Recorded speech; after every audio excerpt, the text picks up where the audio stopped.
Hello, it's Who time, and I've got some very exciting news. I've just come out of the shower, I've just looked at my phone and seen it.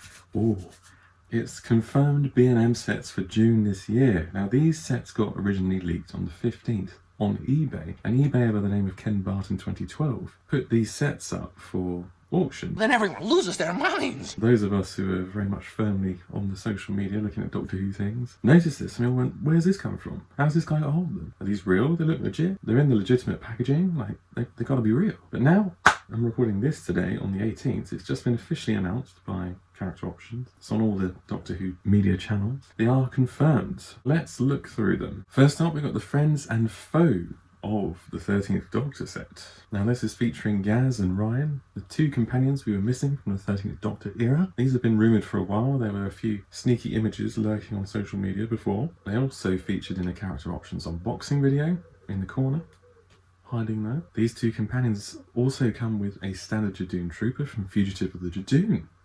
Very nice. It's got the new gun. Obviously they've used the Series 3 version of the Judoon, the standard trooper with the helmet as a base, and then just created a new mould for the gun, which is very nice. Oh, forgot to say, Ryan and Yaz are in fact mostly reuses of Primeval figures, because Character Options used to make the figure range for the show Primeval, that show that nobody remembers. But anyway, so for Yaz, they in fact used a Claudia Brown figure, used the entire body and then just created a new Yasmin Khan head. And then for Ryan, they used a Professor Nick Cutter body and then created a Ryan Sinclair head to pop on top and obviously repainted the bodies. So that's what they're made from. This isn't the last time you'll see a Claudia Brown figure being reused.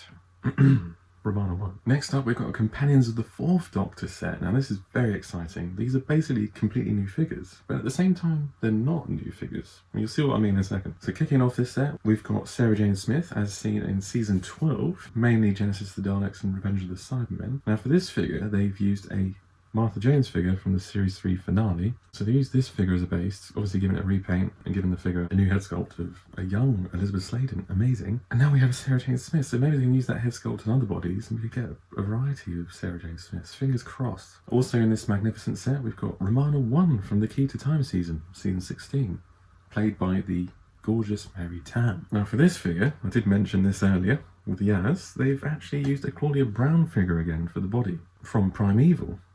Because, you know, Character Options used to do the Primeval figures, as I mentioned. So it's this figure, they've repainted the body so it matches Romana's outfit in the Pirate Planet. Also given a new head sculpt for the figure to look like Mary Tam, and it's done. Fantastic. And we've also got in this set Romana II, one of my favourite companions, played by Lava Ward. Now this is the gorgeous outfit seen in Destiny of the Daleks. It's a very sort of feminine version of the Doctor's outfit. You've got the lovely coat, pink coat, and the boots and white scarf. So it looks like for this one, they've created a new mould for the scarf and done a new mould for the head, obviously. It's a new sculpt, like Lava Ward. I can't tell about the jacket, if that's a new sculpt or if that whole body, including the legs, is taken from a Sarah Jane Smith figure from the Sarah Jane Adventures range, that figure range. Because the scarf is effectively covering the lapels, I can't tell, but it's either a knee sculpt for the jacket or it's not. But it looks like the body and the arms are certainly taken from that Sarah Jane Smith figure. Next up, very excitingly, we've got a 1971 Claws of Axos set dedicated to Unit. So we've got another re-release of the Brigadier as seen from that story, but most excitingly, we have got a Sergeant Benton and a Mike Yates figure. Who would have thought? That's crazy. Obviously they've created new head sculpts to get Sergeant Benton, obviously to give the likeness of John Levine, and for Mike Yates they've got the likeness of Richard Franklin, which is very nice. As for the body, they're pretty much using a Brigadier body, because you can tell from the gloves and the arms and the legs, those are just taken from a Brigadier body. But it looks like the jacket area is some sort of rubber piece that goes over the top of the torso, and that's a completely new sculpt. I will certainly be picking that one up. We've also got a new TARDIS set, and this time it's for the 2nd Doctor. Lovely jubbly. So we've got the 2nd Doctor as seen in the War Games. They've given him a new paint job, and also the TARDIS has had a few tweaks. It's obviously the standard 4th Doctor / 3rd Doctor TARDIS, but with a new lamp.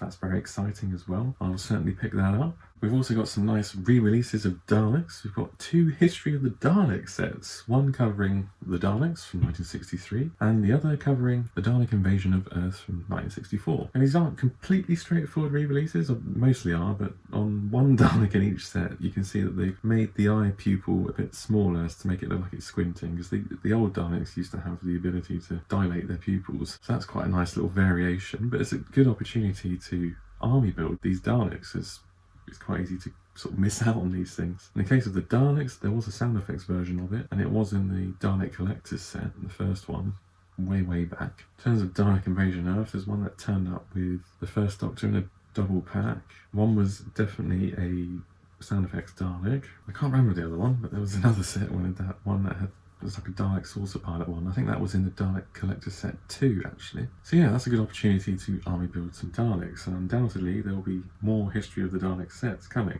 So there'll be further opportunities to bulk up your Dalek collection from pretty much every story, I imagine. Very nice. Well, that's 6 delightful sets that we'll hopefully see in June 2020 this year. That's very exciting. I'll try and pick up all of those if I can. Be making my way to Chippenham. So yeah, I'm just super glad those were confirmed in a matter of days. So that's wonderful. I was umming and ahhing whether to do a video when they got leaked, but I didn't want to breach some sort of commercial laws or something.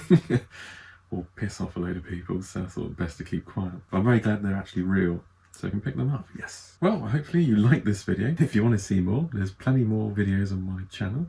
Go and subscribe, go and like and comment on my videos, and click on that bell for notifications. You can also follow me on Twitter. My Twitter handle is @WhoTimeUK. Cheers guys, and I'll see you in the next video.